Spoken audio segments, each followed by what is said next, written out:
இது ரொம்பவே அதிசயமா இருக்குங்க. ஏன்னு பார்த்தீங்கன்னா, நம்ம தனுஷ் தாங்க. தனுஷ் என்ன பண்ணாருன்னு கேட்குறீங்களா? தனுஷ் தாங்க பெரிய வேலை. இப்போ அவருக்கு தான் பெரிய ஒரு நல்ல பேர் கிடைச்சிருக்கு.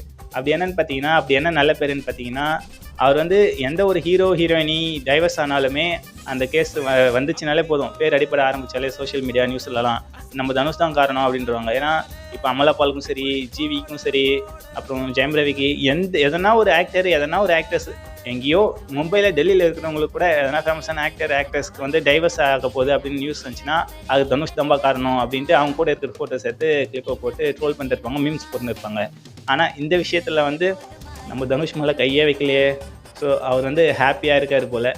எந்த டைவர்ஸ் கேஸ் ஆனாலும் என் பேர் தானடா போடுவீங்க, இப்பதான் என் பேர் போடாம இருக்கீங்க அப்படின்ற மாதிரி ஒரு ஹாப்பினஸ் அவருக்கு இருக்குன்னு நினைக்கிறேன். ஏன்னா அவருடைய ஃபேன்ஸ் எனக்குமே ஆமா இல்ல, அதாவது எந்த டைவர்ஸ் யார் எதனா டைவர்ஸ் பண்ணாலும் இங்க நம்ம தனுஷை தான் போட்டு ட்ரோல் பண்ணுவாங்க. இந்த வாட்டி எதுவுமே இல்லையே அப்படின்ற மாதிரி எனக்கும் ஒரு ஒரு டவுட் வந்துச்சு.